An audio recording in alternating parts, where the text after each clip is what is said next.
Hello, and welcome to another episode of the Geotech Hour. My name is Dr. David Bray, Director at the Geotech Center with the Atlantic Council, and I'm really excited today because we have a very robust set of panelists today to talk about the issue of climate, tech, and security, achieving what we want to call is great power collaboration.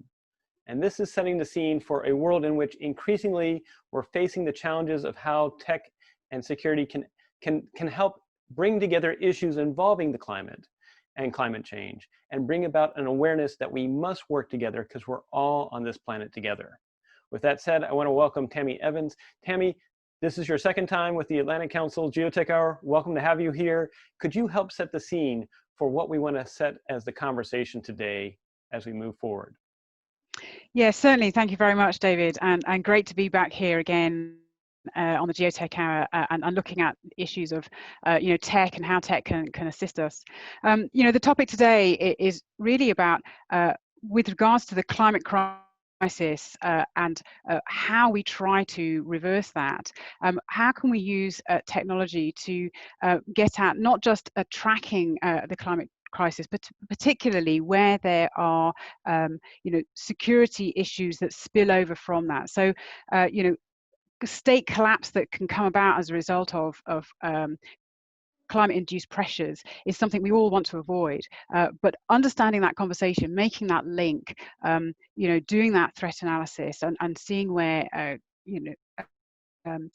technology can help us there is really crucial. And in this is such a phenomenally big issue that great power collaboration is clearly key. So how do we bring that around and bring the great powers together on at least some of this issue and more collaboration? Excellent. And maybe, Tammy, real quick before I turn to our other panelists, and maybe sort of if I could ask you to dive a little bit deeper. So you're really talking about, if I understand correctly, that we're facing these challenges of climate change and that they will have impacts on how nation states operate, including their national security, including possibly whether or not they actually lead to failed states. Could you possibly give us an example that maybe is sort of like an initial example of where this might already be happening to help our audience understand it a little bit better? There's a lot of examples, and I know some of the other panelists will be able to chime in, but one example, for instance, is Syria. It is very clear if you look at and track the data on climate, previous to the Syria conflict, that the drought prior to that had such a pressure on people that it has led to a certain level of migration, that has led to polarization, that has led to a collapse of certain of governance in parts of the country, and this has inflamed already difficult situations.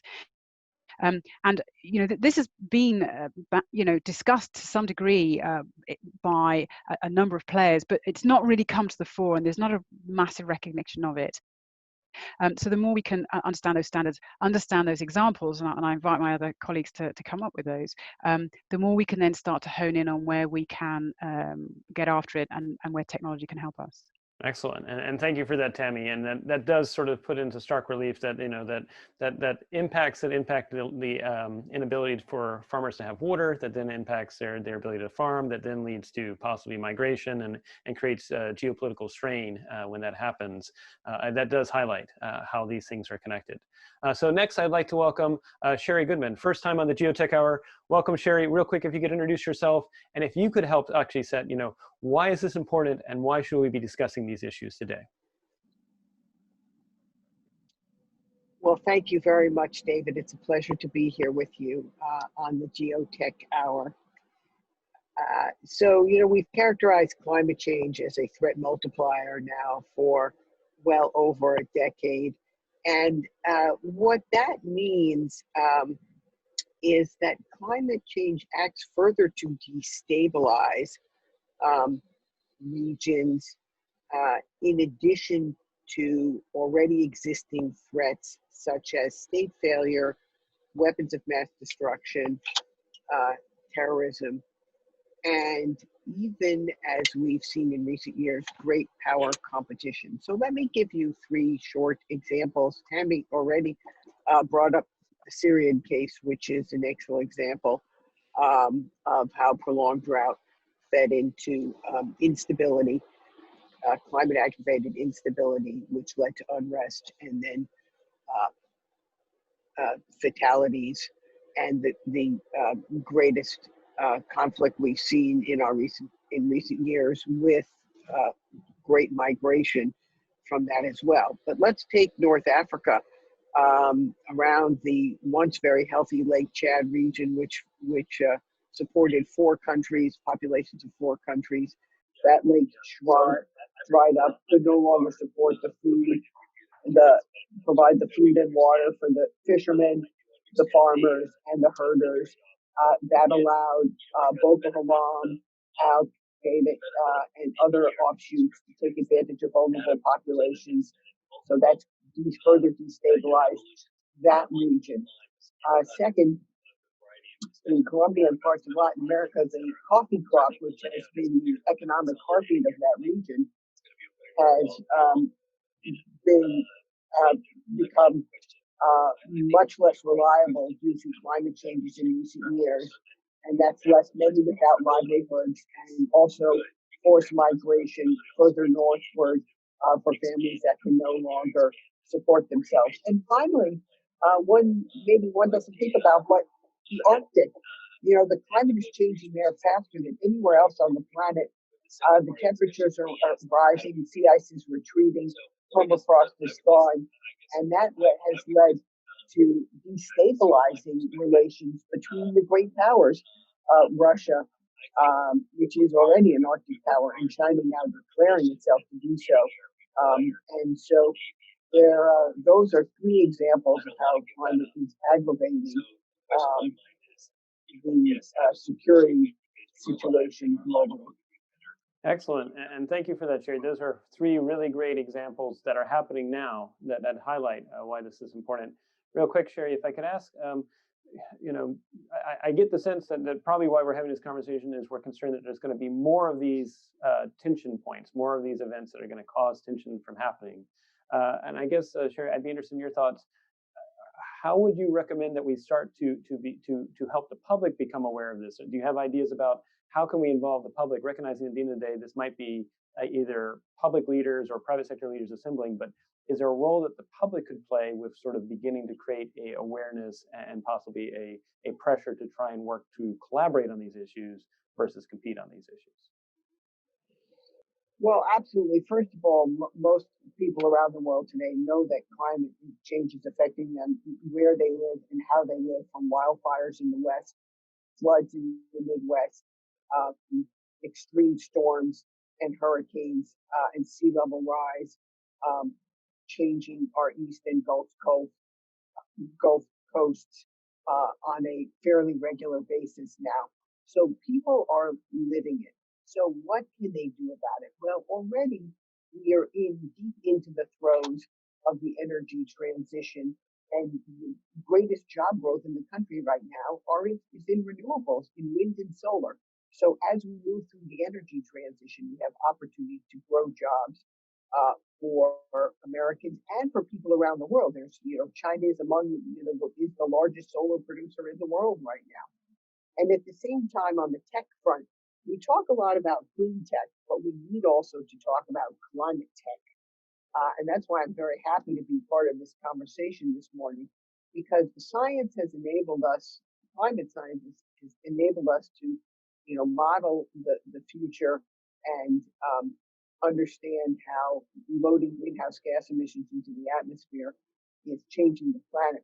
Now we need to step that science down to the local level and use it to improve our predictive capabilities, to extend our weather forecast so that people can use it as decision-making tools to improve agriculture, transportation, local urban planning, and yes, very much in the security sector. And I'm happy to talk about that too. But there are many ways in which climate tech is going to be one of the leading areas of the future. Everything from digital twins, automation, artificial intelligence. Just to finish out, right now we're at a point where our Earth's natural system is changing faster than humans' ability to adapt, and that's where technology, in particular, can help us improve our predictive capabilities so that we can begin to catch up with that change and put them and adapt to it, become more resilient at the local level. Excellent. And I really appreciate that, Sherry. And also thank you for joining us while you're on the road. Fortunately, for our listeners, you're not the one driving. We give thanks to the person who is driving for you. But thank you for taking time out of your busy schedule, Sherry, for joining us. And I really liked how you one sort of said, that, in crisis, there is opportunity. That opportunity can include thinking about climate tech. I also liked how you highlighted that the world is changing much faster than we humans can keep up with it. That's where technology might be able to help us be both more predictive and be better at the adaptation so that we can ensure a better 2030 and beyond. So next, I'd like to turn to Jennifer Turner. Jennifer, also first time on the Geotech Hour, welcome. If you could real quick introduce yourself, and why do you think this is so important that we have these conversations? Well, hi there. Yeah, so Jennifer Turner, Wu Lan in Chinese. I direct the China Environment Forum at the Wilson Center. I've been hanging out there for 21 years. I do meetings, publications, and have held lots of conversations bringing together US and Chinese energy and climate folks over the years. In fact, one of my biggest projects, it's always kind of ongoing, right? It doesn't not like it has a big funder supporting it, but the topic of cooperative competitors around energy and climate issues. I mean, we all know the US and China, if they don't come on board on climate, it's over. We can just there's no hope for the planet, right? And we did see the two come together. I mean, back under the Obama administration, the Obama-Xi climate agreement, which helped usher in Paris. I mean, that was very exciting because we, the U.S. and China, we are the norm setters, and I think it is really important to say cooperative competitors. And I know that Margaret will talk a little. She's going to do the deep dive into solar, but that during the Obama administration, there was I called it. I liken that time to like a Chinese ping pong match. There were so many U.S. and Chinese delegations and conversations looking into renewable energies, electric vehicles, cleaner coal, carbon capture and sequestration, but also governance issues. And I think that's where the Chinese, they got a lot of benefit from it. And even now, while the relationship is, shall we say, rather cool between the US and China, I mean, last year we were still seeing, some US EPA, Department of Justice, environmental folks going to China, still continuing conversations, not on climate, but I think that, we are joined at the hip, and the movements that we make together are vital. And it's I think we could talk a little bit more later. I mean, I think we've seen the relationship go up and down, and it is bilaterally it's very low right now. But you still see a smile on my face because I remain optimistic. Maybe move on to Margaret. Oh, well, real quick, Jennifer, before I let you move on, because it's one, I really appreciate the optimism that you're sharing. And if I could ask just a quick rejoinder, given that there was a past where we had this, right now, as you said, might be a little bit cooler. Is there a role not just for government to maybe have these conversations? Could companies on both sides of the great powers, as well as other companies around the world, could large companies actually serve as a sort of maybe extra diplomatical approach to this, or are there ways that they can play a role in this that maybe in the absence of governments talking to each other, could companies help sort of bridge the gap? Well, not just governments. I mean, can I tell you just a quick story? Because again, I said I've had this front row seat on the US-China energy and climate and environmental relationship for a while now. I mean, we saw under the G.W. Bush administration, where also there was very cool, yeah, it was pretty cool. We weren't talking on climate, but during that period, we had the U.S. foundations, the NGOs, the think tanks, and companies engaging with China. I mean, if you look at a lot of China's clean energy, biodiversity, a lot of their laws and regulations, you see the fingerprints of NGOs, Natural Resources Defense Council, World Resources Institute. And so this kind of collaboration, grew under the G.W. Bush administration. And so when Obama came in, I liken it to like the non-governmental sector was like the ocean wave, and Obama was on the surfboard with Xi Jinping. All right, and so these kind of collaborations, though, they continue, but things have slowed down. I mean, we know that a couple of years ago, when the Xi administration passed the regulations for foreign NGOs to register, had a really big cooling effect. It put up obstacles for international foundations to support their partners It doesn't mean it's impossible. So a lot of the big green environmental groups from the U.S. and Europe are still operating in China. I mean, Public Security Bureau stops by and has tea with them periodically. So it's fine. I mean, they're making that work, but it has made things a little bit more challenging. And even going to China to do temporary activities, it involves paperwork. Right now, we can't go to China because of the coronavirus. So I don't know. So both sides are making it difficult to continue cooperating. But I think in terms of the business sector, I mean, it is a little tough right now because of the trade war. That said, I mean, I don't see any reason why it couldn't eventually continue. But again, the landscape has changed. We're definitely leaning a little more towards the competition than the cooperation right now. But I mean, I've seen things change markedly over my 21 years in DC with this, so I have to remain optimistic. Excellent, and I really appreciate it, Jennifer, because one, it sets the scene for sort of where we've been, how we've traveled, and maybe we can recreate a big wave. We'll see if that happens in the future. And I also like how you said you have to remain optimistic because they show it's only optimists that actually take the energy to change the world. So appreciate that. That's great scene setting. I would now like to welcome Margaret Jackson, also first on the Geotech Hour. Real quick, Margaret, if you could introduce yourself and why do we need great power competition here? Why is this so important for us to address? Yes, good morning, and thank you for having me. I'm Margaret Jackson, and I'm the Deputy Director for Climate and Advanced Energy in the Global Energy Center at Atlanta Council. So it's good to be over here today as a guest of the Geotech Center. I've spent the last few years actually doing research on the ground in Beijing and in Tokyo and looking at some of these questions around cooperation.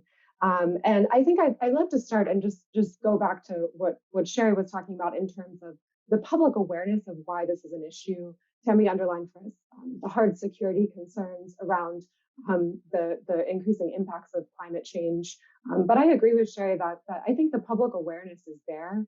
I think what we need to understand is the steps that we need to take to solve this challenge. And if we're looking towards 2030, this means higher penetration of renewable energy, increased battery storage, expansion of electric vehicles. And then looking further, that's where it gets really hard when we start to try to decarbonize heavy industry and long distance transport. And that's where we're looking at hydrogen and carbon capture. And so there is a multitude of technologies that we need to be investing in all at once. And when you ask this question about why is competition good, China is essentially is calling on the United States to step up because of where it is in the dominance of clean energy technologies. And the U.S., I think there's many people that in the U.S. that realize this.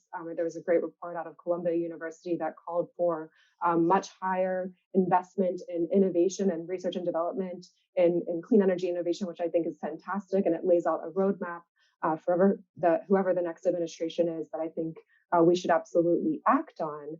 But I want to go back and say that we have to give China credit for the expansion of renewable energy development that we're seeing, because China built its solar industry, on its solid manufacturing. It adopted practices from other countries, as we know, brought in talent from abroad, and really set up a market that catered to the policy incentives in Europe and the United States back in the 2000s when they were really starting to look at how we start this energy transformation. China was able to build up an industry that was so successful that actually after the economic downturn after 2008, the US and the EU imposed anti-dumping restrictions. And that's when you saw the Chinese government really turn inward and say, okay, we're going to develop our domestic installed renewable energy capacity, specifically solar PV. And now you see them with over 200 gigawatts of solar, which is over a third of the global installed solar PV capacity. So the point here is that we need to invest, as great powers, we need to invest in the innovation. We need to scale the technology because we have the capacity to do it, unlike a lot of the developing nations that don't have a choice. This is why they're adopting coal technology, is because it's not affordable. And the reason that solar is affordable now is because of China's production capacity, and the fact, and we've seen the cost drop over 80% over the last decade. So I think there's no choice but to figure out how to cooperate, and the question is how do we do that, and where do we draw the lines of competition that are very important from a security perspective.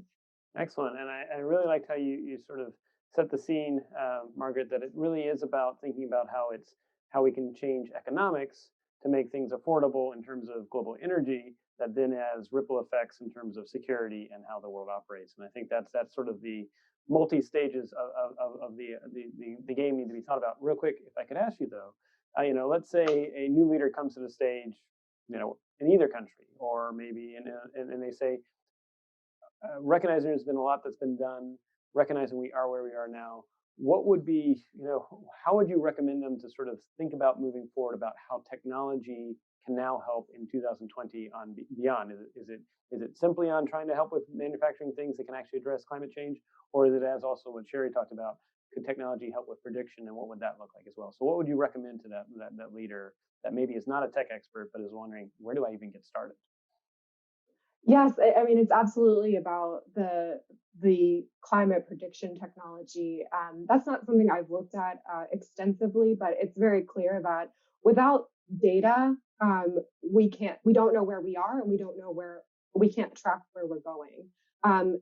China has done extensive research around how to gather data and how to use it. Obviously, they have more data available to them than anywhere else in the world. And I think what was really interesting is, as they were developing their emissions trading scheme, they were looking at how the US was doing it, how the EU was doing this. And going back to Jennifer's point earlier, in developing this, it was a collaborative effort at a track 2 level between US academics and nonprofits, and again, research institutions on what the best practices are. So I think there's a model there that could be adopted.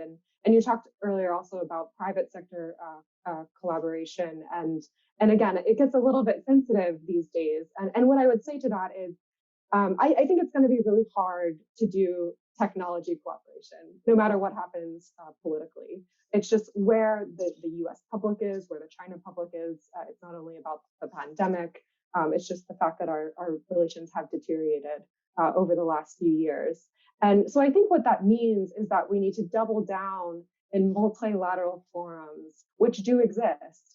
At the Mission Innovation platform under the United Nations, or that came out of COP in 2015, the one earlier that came out of COP in Copenhagen in 2009 was the Clean Energy Ministerial. We have these multilateral platforms where 24, 25 countries, including the European Union, come together to work on technologies such as this: smart grids, electric vehicles, prediction technologies. And so these platforms exist. I think we need to, again, double down and invest in them and use them to start rebuilding this relationship and rebuilding trust to solve this complex challenge. Excellent. Thank you, Margaret. That really does make it real and actually give some tangible steps that leaders can do as we address these issues. I'm now going to pivot to first Tammy, and then I'm going to go to Sherry with a similar question. The question I want you to think about, both Tammy and Sherry, is, okay, so let's say we identify a region in which we know there's going to be climate change impacts. Let's pick, for example, the Marshall Islands, where we know that come 2040, thereabouts, there's going to start being splashover events where salt water is going to flood the potable water sources on those islands. And probably by 2045, if not earlier, people will not be able to live on the islands because there will not be drinkable water. Now that's in the South Pacific. There's some concerns about what's going on with that. So maybe first Tammy and then Sherry. How would we go about galvanizing collaboration between, say, the United States and China and other nations too? We don't want to just be thinking about just those two, but between these two great powers on the issue of trying to help the Marshall Islands both think through what is life past 2040 and then how technology can help with that. So Tammy, I'll go to you first, and then I'll go to Sherry for your thoughts as well. And you're muted, Tammy. There we go. Right. The Marshall Islands really hones into a very difficult problem because, of course, the issue with islands is that they are very bound by a particular geographical sense. So it's not like what we are seeing, for instance, in Indonesia, where, Jakarta is thinking already about how it is going to move its entire capital further inland so that it can avoid this issue. Some countries can do that. Clearly, Marshall Islands or any islands with inhabitants, can't do this. So there's an element of the urgency of getting at mitigation now, in the hope, for some, a hope against hope, that we can avoid the worst of that. So I think where there is a collaboration to be had is first on the recognition of the problem, and how can we get that recognition together through collaboration, but also by using the public. And this goes back to some points that the others made about communication. And arguably this very panel is one of those, about trying to get that information out to people. But more than that, is a collaboration and understanding, a greater common understanding of what the threat actually, how close is the crocodile to our boat. What is the standard that we are using to say, is it 2030? Is it 2025? One of the concerns I've seen is that there are understanding of climate crisis, or soil degradation, or food scarcity, or water pressures, but each of these are siloed as particular studies, longitudinal studies, based on excellent evidence. But what I've not seen very much of is putting all of these silos together and saying, okay, what is the compound effect of all of these issues? And I think that's where there's a whole piece of analysis that needs to be done. We've talked about data. There's how do we, get that data together and do the predictive modeling that Sherry is talking about, to understand what does that mean, and what does that mean for a particular area, for instance, like the Marshall Islands. And again, there's places like Climate Interactive, where you have these fantastic maps, even as a normal person through your normal internet, you can put a place in and then figure out what it's going to do over a certain time. But again, from what I've seen, I'm not sure, especially from what we've seen this year, and the exponential rise that we are seeing in climate-related pressures, already now, where we are breaking all the records. So if the data so far and the predictions so far have been too short, we need to revise those. We need to revise those quickly, and we need to collaborate to bring that together. So, that's one aspect. There's some other aspects, but I think I'll pass over to Sherry next before I keep going. All right, sounds great. Thank you, Tammy. And Sherry, so your thoughts as well. Let's say we've got something where we know there's a looming crisis with the Marshall Islands. As Tammy said, is the crocodile near the boat? Is the crocodile in the boat? How do we possibly galvanize China and the United States to collaborate on this issue, and what would you recommend? Okay, thank you, David. Now, on the Marshall Islands, which is a part of the United States, let's be very clear that the Marshallese are connected to the U.S. and we need to be first and front and center in responding to their needs. We haven't always done so as a nation, but that is incredibly important in the scenarios you describe, where parts of the Marshall Islands could be uninhabitable within the next quarter century because of loss of drinking water, potable water, from saline intrusion from sea level rise. Now, some other Pacific islands, such as Kiribati, are already looking to buy property or have bought property in Fiji in order to relocate parts of their population when their islands become uninhabitable. I think we need to think first of a governance system that creates opportunities for Marshall Islanders. We know we conducted a number of nuclear tests there historically in the past. So we have a whole history there that I think needs to be recognized. Now, in terms of climate tech collaboration, I think there is there is room for that. There's room for sort of transparency. What's happened in recent years is China has increasingly seen opportunities in the Pacific Island states to be the responder of first resort to in growing humanitarian assistance natural disaster needs of these islands. And that's something the U.S. needs to pay very much attention to. We need to be in there also providing, responding to their needs. In these remote islands, we need to think creatively about how to provide clean energy in remote ways. That's not different than what we would do in mainland. And we also need to think about how to climate proof some of these islands. Are there natural infrastructure opportunities, ways to restore some of that natural infrastructure? Some of it may be possible in sort of adaptation timelines, and some of it may not. That's where I think we need the analysis that Margaret talked about. And we can, with it, as long as we have transparency, and here's the interesting piece, David, on water in particular. China controls the headwaters of many of the great rivers of Asia, and there's little that many of the downstream riparian neighbors know about the hydrology and of those rivers. And we need more global transparency in much of that hydrology to manage a climate stressed world in these transboundary river basins. And the U.S. has some of those too on the Mexico border, Canadian border. But this is going to be increasingly important for a climate stressed population, particularly as Pacific Island nations will begin to out-migrate either to the U.S. or to Australia or other locations in the Pacific. Excellent. And I really liked how you set the stage. I mean, yes, definitely with the Marshalls, we need to recognize as a protectorate, the United States has both a duty, and like you said, there's a history there that we need to recognize that there's some things that we need to address and remedy going forward. Like you said, the larger Pacific issue creates some other geopolitical opportunities to collaborate on and to help. And then most importantly, like you said, Sherry, being aware of transparency. I think that is so key. And I'm actually briefly remembering I was on the ground in Afghanistan in 2009.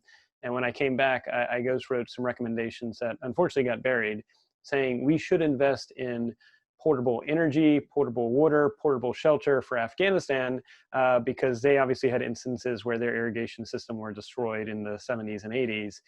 But that was something that could actually be used not just in Afghanistan, but around the world, including domestically here in the United States. It may be something that we need to think about as maybe actually a collaboration in partnership with China and others, that we all should point for basic necessities like water, energy, and food could be something that's actually provided for everybody. Go ahead, Sherry.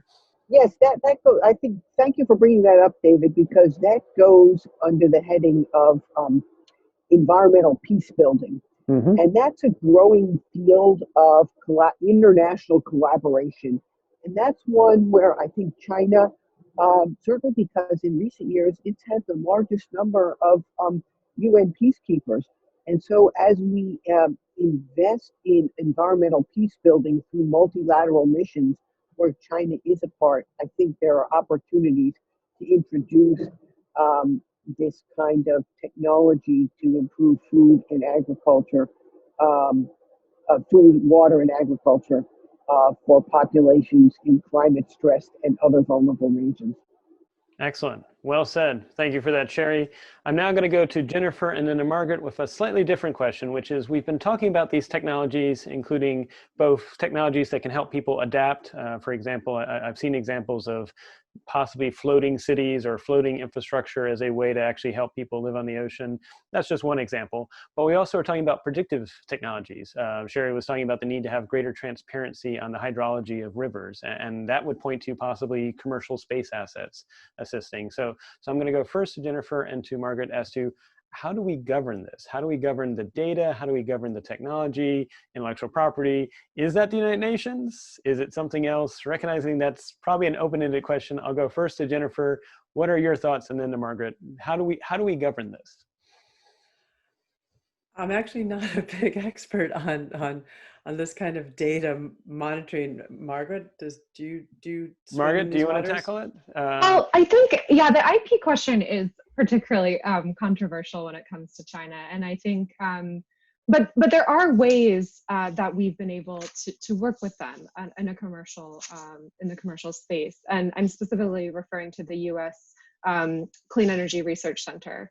And that, I think, is the best example of a way to work with China. And they actually were able to come up with a construct that avoided many of these IP challenges. They called it a technology management plan. And so it was more about creating new technology collaboratively or sharing information to encourage respective research institutions to go ahead and innovate. So there was collaboration, but there was either a differentiation of who owned the IP, and then there was an incentive to jointly develop IP, which I don't know that there's any tangible examples of that actually happening. So there are ways to do it. Again, I think right now it's particularly hard. But I would actually like to turn the conversation back to the Pacific Islands, to China's role in the Indo-Pacific. And I think Jennifer will surely be able to speak to this and add. So please help me out, Jennifer. But I think that there's a story to be told that Sherry touched on with China's increasing presence as a first responder to HADR, humanitarian assistance, disaster relief. That's something I looked at, but also Japan, Australia. I mean, they're watching how China is doing this. They're looking to work with the United States and other partners throughout the Indo-Pacific region to be a responder in that way. But I think a little more close hold than looking at some of these migration issues is the actual energy development that's happening in some of these countries like Indonesia and Vietnam and other countries out Southeast Asia. You can go further into Central Asia and beyond, obviously, but I think there's a really important story to be told. We hear a lot about the coal development, which is a problem. I mean, there's significant issues if you look at the coal pipeline that is still expanding throughout Southeast Asia. The hydropower issues that Sherry brought up are equally significant. I don't think there's been enough research done on what are the implications of the double hit of both climate change and hydropower on the Mekong region, and for populations that rely on fish for so much of their diet. And again, I don't think there's enough research done there, but the point is that China and the United States and Japan and Korea and Australia, we all have a vested interest in cooperating on how we invest and build in these nations and help them develop their long-term energy strategies. And I actually had a really interesting conversation about a year ago with Ambassador Kurt Tong, and he said, cooperation might be going too far, but how about we start with coordination? And I think that is absolutely the right word. And I would love to see more development on the Blue Dot Network. I don't know if that's something everyone is familiar with, but it's a matter of it's a joint effort by Japan, the United States, and Australia to set an infrastructure standard, and it's not, and China is not excluded. So this could be a potential platform where we could work with China and in their ambitions through BRI, again, to coordinate efforts to make sure that we're investing in a clean energy transition. Excellent. And I really like what you said. I'm going to circle now to Jennifer to build on that as well, on the energy side and how we think about the dynamics in the Pacific region. So Jennifer? I think that thanks for I knew we had to get to the not so green Belt and Road Initiative. That said, I mean, Xi Jinping, they've been saying for the last couple of years that they want to green the BRI, and we haven't even mentioned the carbon neutrality pledge that Xi Jinping just made. And that again, that's focused domestically, which I think I just got a paper just yesterday that was saying that, can China do this? And saying that, well, they basically have to decarbonize the speed, like an entire France every year. Oh my. see, China's awesome. I mean, the statistics just make your brains explode. But again, I think there is an opportunity because, I mean, Xi Jinping is saying that we want to green, we want to go carbon neutral, and they need an opportunity to move forward. Now, Margaret, you can confirm with me, Japan finally said they're going to stop building coal-fired power plants in Southeast Asia, right? Is that true, Margaret? That's what they've said. Yeah, and so, but and so because everyone points their finger at the Chinese, but the Koreans, the Japanese, I think even sometimes US have still been building coal-fired power plants. I mean, the need is great. I mean, in Pakistan, something like 30% of the population has no access to electricity. The challenge that I'm seeing a lot of US NGOs and universities kind of trying to engage the Chinese on is, how about China getting out some of your clean energy kinds of technologies and your models? China has got a great track record of sometimes in rural areas, kind of off-grid renewables.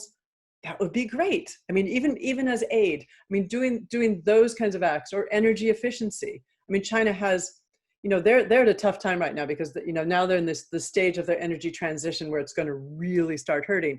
But the progress that China made shifting their country, again, environmental authoritarianism, industries, you will be more energy efficient. Now, I can't say they can use that kind of muscle overseas, but there are the technologies, and those are the kinds of things that it would be really good to see them taking on the Belt and Road, and the US as well. I mean, energy efficiency, renewables. I mean, the software, not always just the hardware of decarbonizing your economy, but because it's a great opportunity, but even China alone couldn't do that. So I agree with Margaret that there has to be this, there have to be the clear standards and some coordination, because the need is imperative in these countries to get energy. Excellent. And I liked how you said, this is an imperative need. And as building on what both Jennifer and Margaret was saying, maybe the first step is to go from, instead of competition, move to at least some coordination on trying to push for the blue dot standard or something like that is done in these areas. Okay, so I'm going to go now to Sherry and to Tammy. We used to have these things called world fairs, even during the Cold War. I mean, there was a story apparently where in one of the world fairs, the US set up its booth and the Soviets set up their booth right next to us. And the US booth was about 6 inches taller than the Soviet booth. So that during the evening, they came back and the Soviets actually made theirs go up by another foot. And if that's the type of competition we're doing, that's great. So maybe Sherry, I'd be interested in your thought, and then Tammy, and then also if you want to, Jennifer and Margaret, what would a climate world fair look like that if we did it between the United States and China, I mean, and others? What would that look like, Sherry? And what would you recommend that we think about? Okay, great. What an interesting question, David. And let me note that, observe that in era of high tension, or what some call great power competition now, and I think Henry Kissinger recently observed this, it's even more important to have means of cooperation, communication, and collaboration. And if we go back, for example, to the Cold War, which I do remember, we had a lot of exchanges with the Russians on how we managed early warning for nuclear strikes, hotlines, other ways to reduce risk. And so in an era of heightened climate risk, we need to collaborate, cooperate on ways to reduce that risk. So what would a climate World's Fair look like? Well, it would showcase all types of climate and clean energy technologies. Much of them will be digital. Some will be hardware on energy platforms. Many of them will be for civilian use, widespread. That's where I would hope, widespread civilian use, even beyond the great powers, but also to sort of grow the markets for the major clean and climate tech technologies. And there are many that are out there now, sort of on the horizon, from hydrogen to this climate improved predictive capabilities. What they need is an infusion of R&D investment and also demonstration and deployment, because sometimes what happens is we fall into this valley of death. In the US, we have fabulous laboratories, great engines of innovation. The military, for example, has been very good in enabling deployment of technologies for military needs, but not all of these technologies we're talking about, while the military can lead by example, many of them will have much larger commercial markets. And so we need to be mindful of that and create those opportunities. And I do think that when you're thinking about kind of lifting all boats, particularly in the developing world. There are opportunities to collaborate. And also, there are going to be opportunities to improve safety. So Tammy, if you could build on what Sherry just shared, I mean, what's the role of possibly, could we think about, could a combination between the commercial sector and military sectors try and encourage startups to actually participate in this climate world fair? What are your thoughts there, and what would a world fair look like if it was focusing on climate change technologies? Yeah, I mean, I envisage in my mind, a number of different, I don't know when they call them, booths or areas. And of course, in this day and age, they would be virtual spaces, right? Which would look at the various different aspects that we have only literally skirted over, on today. So there's the mitigation aspect and actual technology, which we've said for a long time has existed, for a long time for us to be resource efficient. But it's more than just being resource efficient, which is a lot of what this conversation has been about. It's also about the tracking, and that's where artificial intelligence and the kind of algorithms that are being developed not just in Silicon Valley but also in China. Kai-Fu Lee and some of the works that he's been talking about and been investing in. Maybe some coordination there. Maybe a world fair that can not just bring that together, but with a particular goal of climate change. The Internet of Things. We have houses and vehicles and all sorts of things that are connected, that can turn themselves off or on as we wish, and save energy in that way. But energy is only the one booth, the one virtual area. The other area is this predictive, aspect of looking at the threat multiplier. How do we, reduce, have the indicators and warnings in classic military terminology to understand where we can de-escalate, where we can turn down the risks. There's an area there that some coordination on this, maybe a hotline of some nature, but more than that would be, very, very useful. And then, that part which is, as we discussed before, the communication, kind of a booth, a virtual area, which starts to just talk through, what are the various areas that we need to get involved in this. Industry is definitely one of them. The military can lead in a lot of these areas, and especially as we're saying, the China's working, being a first responder, or is in fact ending up being a first responder, and doing so much of the peacekeeping. Again, how can that be an area, in humanitarian assistance and disaster relief, where our various militaries can work together? Because on a peacekeeping mission, there's lots of different militaries, working together there, whether that's Mali, whether that's the DRC, whether that's Afghanistan, or elsewhere. So there's a whole load of booths there that I'm signing up to all of them. Excellent. And I see, Sherry, are you available to come back? I know you raised your hand, but. Yes, thank you very much. Okay, 2 points to follow on from where I left off.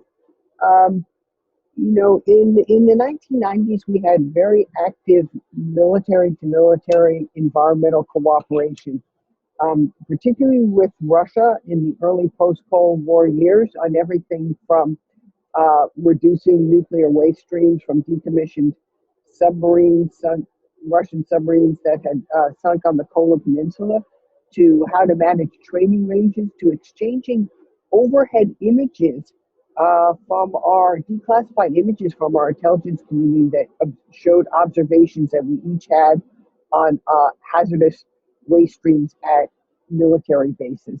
Now that seems like, wow, like we did that, but yeah, we did that in the 1990s.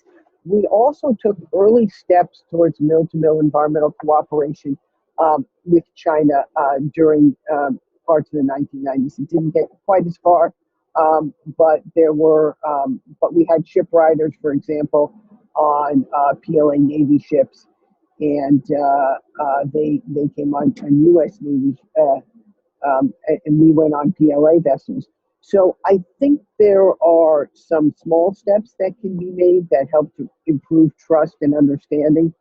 And the second area, less about the military, but also going to be very important as we decarbonize, is in nuclear, because both China and Russia are fast becoming the primary global nuclear suppliers. The U.S. has fallen a little behind in the civilian nuclear power industry, but certainly leads in terms of safety, along with South Korea and others. And as we add more nuclear to baseload power globally, we need to be able to step up our safety commensurate with the risk. And so that's going to be very important. It's in our global interest to see if China's going to be a nuclear supplier, that it abides by both safety operational standards and reduces proliferation risk. So that's another potential area. Excellent, and thank you, Sherry. I really liked how you set the scene that, we did have collaborations back in the 90s, and maybe these can be examples of things we move forward on. All right, so we're now at the lightning round, and I'm going to go first to Margaret, Jennifer, Sherry, and Tammy. And maybe real quick, if I can sort of try to wrap up what we've discussed over the last 50 minutes, which is quite a lot, and clearly we need to have additional discussions, so we welcome to additional discussions. We've talked about how we're facing a world in which clearly climate change is now beginning to create stressors on nations, lead to increasing tensions, including possibly failed nation states.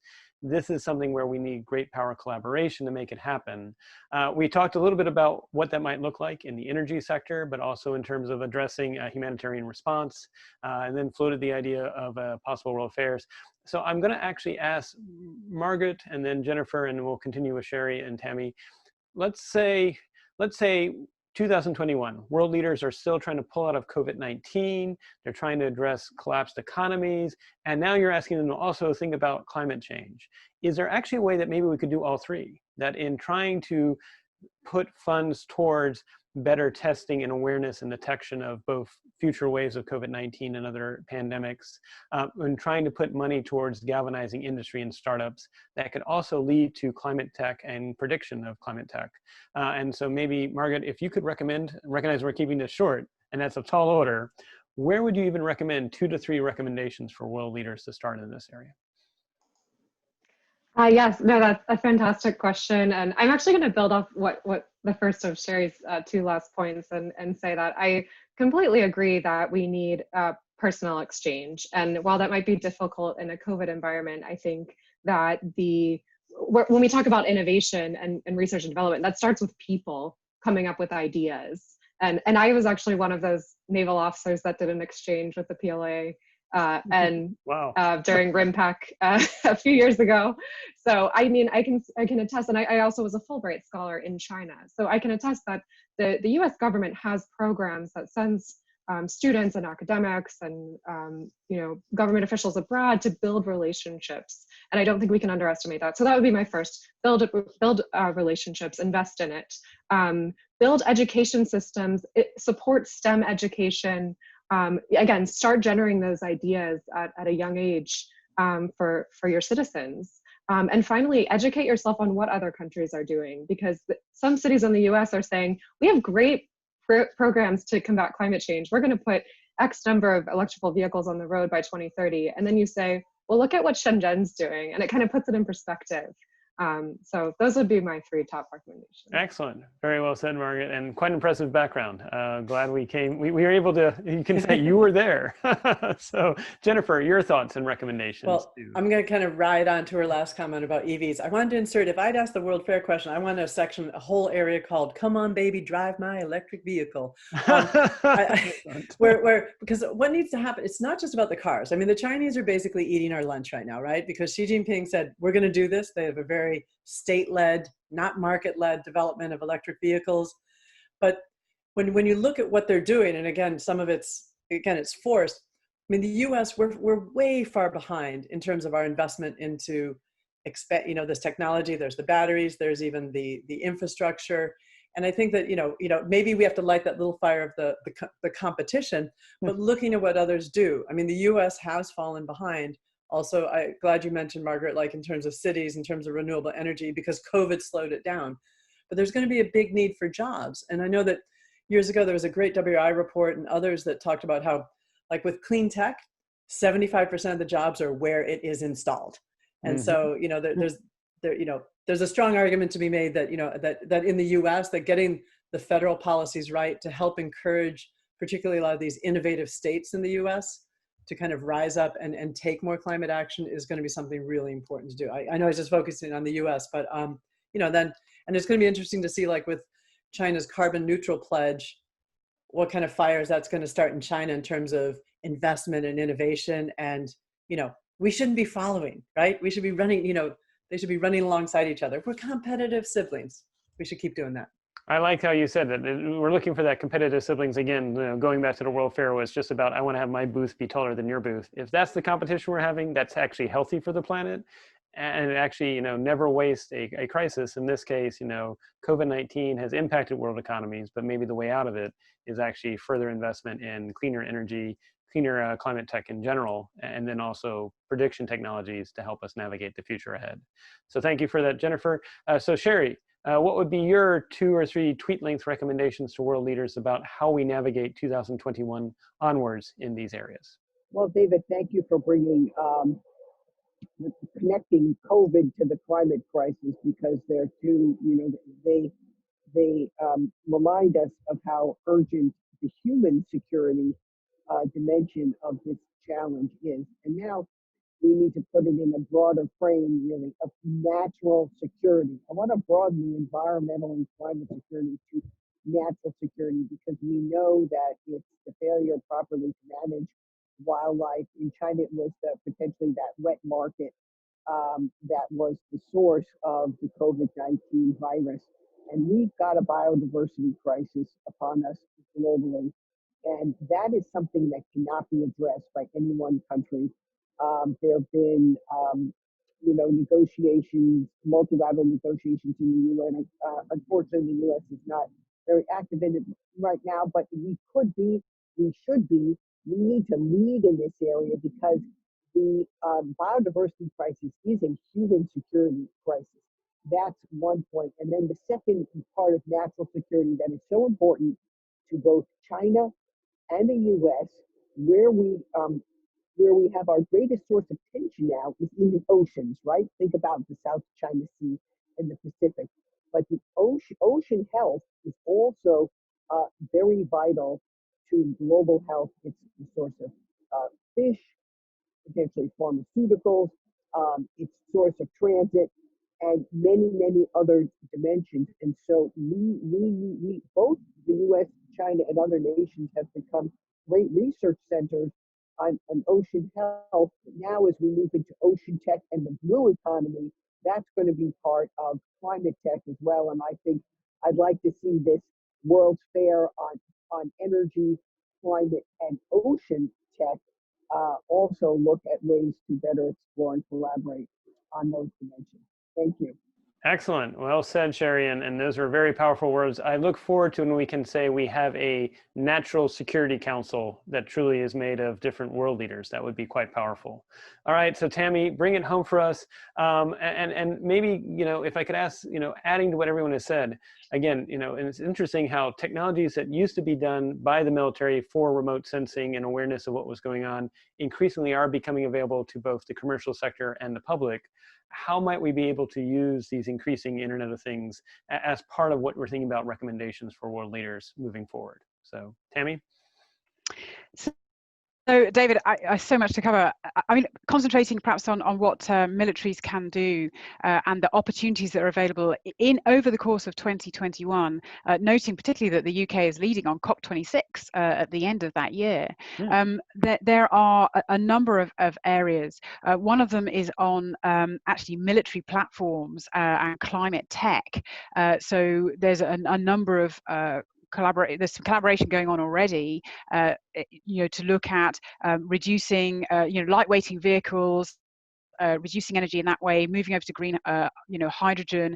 And this is a place where, again, military to military as part of interoperability, again, not just NATO on its own, but in the peacekeeping world, that would be one place to move forward.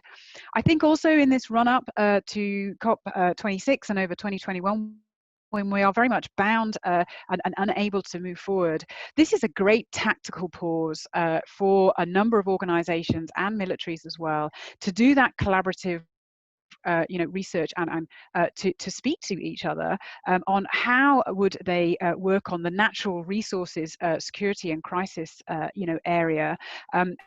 How would they collaborate over a humanitarian assistance and disaster relief issue in areas where there is collaborative or overlapping jurisdictions, say, or simply that a ship can get there faster from one nation than another.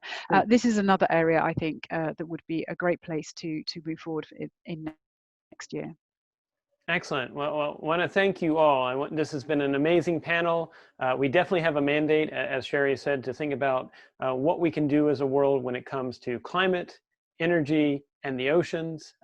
Thank you, Tammy. Thank you, Sherry. Thank you, Jennifer. Thank you, Margaret, for all that you do as positive change agents. Thank you to our audience for listening, and hope you'll join us for continued conversations, because this is the start of many conversations about what we can do as a planet on these issues. Thank you very much, and we'll see you in the next Geotech Hour.